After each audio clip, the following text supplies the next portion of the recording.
Yo les postes, bienvenue dans cette nouvelle vidéo. On va parler des grosses infos mercato très chaudes de ces dernières minutes concernant le Paris Saint-Germain. Il y a beaucoup à dire. Avant de commencer cette vidéo, les postos, je tenais à remercier ceux qui ont fait un don via le lien PayPal qui est en bas en description. Si vous voulez faire un don, n'hésitez pas pour faire évoluer la chaîne. Le lien PayPal est en bas en description. Vous pouvez donner ce que vous souhaitez. Et merci à ceux qui ont donné. Vous pouvez faire un don aussi via le super chat pendant les 10 premières minutes de cette première vidéo. La vidéo est en première au début. Donc c'est le petit dollar à côté de la barre des commentaires. N'hésitez pas les postos. On va commencer tout de suite cette vidéo en parlant de Fabian Ruiz les postos. Alors on va commencer avec Fabian Ruiz. Le Napoli ne veut pas lâcher Fabian Ruiz sans offre séduisante du Paris Saint-Germain. Ce qui tarde à arriver. Luis Campos a déjà convaincu le joueur de rejoindre le Paris Saint-Germain. Luis Campos a d'autres joueurs ciblés au milieu de terrain. Donc peut-être que Fabian Ruiz n'est peut-être pas le seul milieu de terrain que Luis Campos est en train d'étudier. En ce qui concerne les autres infos, Layvin Kurzawa est intéressé par l'idée de rejoindre Fulham. Le club anglais veut négocier un transfert avec le Paris Saint-Germain. Donc peut-être que le Paris Saint-Germain va réussir à se débarrasser non seulement de ses indésirables, mais aussi de quelques joueurs dont on pensait qu'ils ne partiraient jamais. Donc ça, c'est quand même une bonne nouvelle. On espère que ça se concrétisera dans les prochains jours. Alors, en ce qui concerne le dossier Leandro Paredes, Paredes se rapproche de la Juventus. Le Paris Saint-Germain et le club italien négocient pour un prêt payant avec option d'achat qui deviendrait obligatoire si des objectifs sont atteints, comme une qualification en Ligue des Champions. Ce qui paraît quand même assez probable avec la Juventus. Donc ça, ce serait quand même une bonne affaire. Les négociations entre le Paris Saint-Germain et la Juventus progressent très bien pour Leandro Paredes. Les contacts entre les deux clubs sont très positifs et vont se poursuivre. Pour rappel, le joueur a déjà donné son accord au club italien. Donc ça aussi, ça pourrait être une bonne nouvelle. Même si Leandro Paredes, quand même, n'est pas le plus mauvais des indésirables. Il a fait des bonnes rentrées en ce début de saison. Est-ce que c'est vraiment obligatoire de le laisser partir? Il va falloir se poser la question, mais voilà. Fabian Ruiz, Leandro Paredes, c'est vrai que Fabian Ruiz est plus grand de taille, peut apporter beaucoup plus à l'impact physique. Leandro Paredes a quand même quelques matchs références, mais bon, voilà. Nous ne sommes pas les dirigeants parisiens, c'est pas nous qui décidons, mais peut-être que Leandro Paredes aurait pu être un bon joker dans les dernières demi-heures pour casser le rythme, pour casser des lignes. Bref, en tout cas, on verra ce qui se passera. Alors, le Paris Saint-Germain a formulé une offre de près de 70 millions d'euros pour Bernardo Silva. Sans succès pour le moment, le projet du Paris Saint-Germain intéresse le joueur, mais il n'ira pas au bras de fer pour quitter Manchester City et respectera la décision de son club. Alors le Paris Saint-Germain a offert 70 millions d'euros à Manchester City. On a vu qu'entre le Qatar et les Émirats, ça s'est un petit peu apaisé les relations, donc les négociations pourraient se rendre plus faciles. Alors Paris qui propose 70 millions d'euros pour recruter Bernardo Silva, Manchester City va dire non à cette offre et demandera environ 90 millions d'euros pour le laisser partir. Alors je suis en train de faire un petit peu mes calculs dans ma tête. Si Leandro Paredes part avec un prêt payant, admettons, de 5 millions, avec une option d'achat de 15 millions d'euros, ça ferait 20 millions.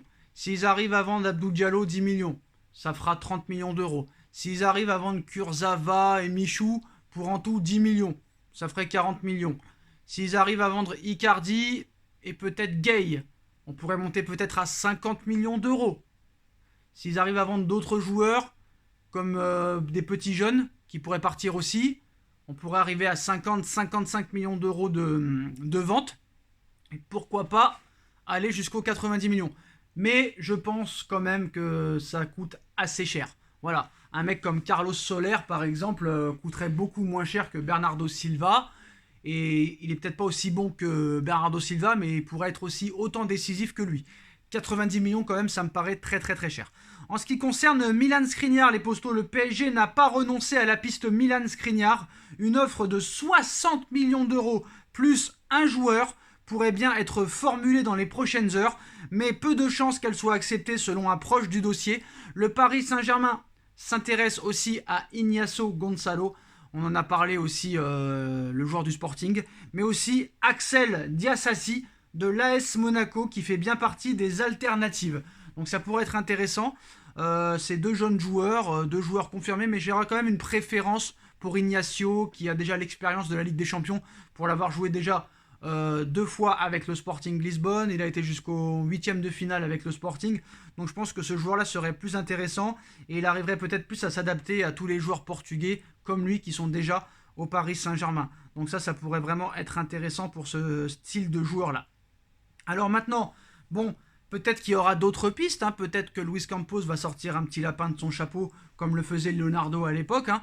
On sait que le Paris Saint-Germain a souvent l'habitude d'être très souvent décisif à la toute dernière journée du mercato, hein. Je vous rappelle le mercato 2019, Navas, Rico, Icardi qui sont recrutés le dernier jour. En 2020, Danilo Pereira, Moïse Kean, Florenzi qui sont recrutés le dernier jour. Et l'année dernière, dans les toutes dernières heures du mercato, c'est voilà, monsieur Nuno Mendes qui avait été recruté à la toute fin de mercato. Donc c'est possible que le Paris Saint-Germain aussi refasse et rééditère un petit peu les exploits de l'année dernière. Alors maintenant, bon, je pense que très clairement, au milieu de terrain, il faut un joueur qui apporte de l'impact physique. Un joueur très puissant, grand de taille, qui puisse un petit peu aider des petits gabarits comme Vitinha, comme Renato Sanchez, comme surtout Marco Verratti. Je pense que c'est obligatoire de se renforcer à ce poste-là, très clairement. Certes, la défense centrale, bon, pour l'instant, elle tient la route, mais c'est vrai qu'on prend un peu des buts bêtes qu'on pourrait très clairement éviter. Ça, c'est sûr et certain, les postaux. Alors, aussi, le Paris Saint-Germain, une petite info qui vient de tomber. Le Paris Saint-Germain se lance sur la piste Stéphane De Vrij pour renforcer sa défense. Donc voilà, ça peut être ça aussi une piste. Donc le PSG a 3 pistes en défense, hein. Stéphane De Vrij, Ignacio du Sporting Lisbonne et le joueur de l'AS Monaco. Donc voilà les poteaux. Bon, ce petit joueur là, Stéphane De Vrij, bon, pas mauvais, mais il est un petit peu sur le déclin depuis 1 an. Et surtout, il joue en tant que libéraux dans une défense à 3. Ça, par contre, ça pourrait être très clairement très intéressant, très clairement. Donc, je pense que le Paris Saint-Germain aussi va aller chercher un défenseur central qui puisse s'adapter à cette défense à 3. Ça, c'est intéressant. C'est pour ça aussi que Ignacio est une cible de Campos, parce que Ignacio joue dans une défense à 3 au Sporting Lisbonne. Bon, après, voilà, bon, bah, ce joueur, il est assez confirmé. Il est très bon avec l'Inter de Milan aussi, mais bon, c'est bizarre parce que l'Inter de Milan ne fera pas de cadeau au PSG, hein, que ce soit pour Skriniar ou que ce soit sur Stéphane De Vrij.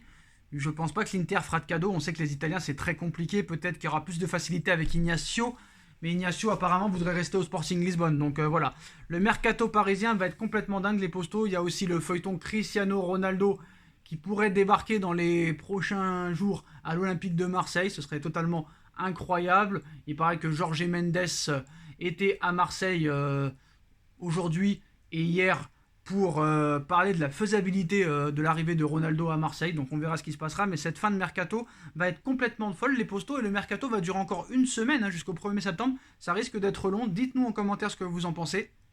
On like, on partage, on commente, on s'abonne et on se retrouve très vite pour une nouvelle vidéo, les postos. Tchuss.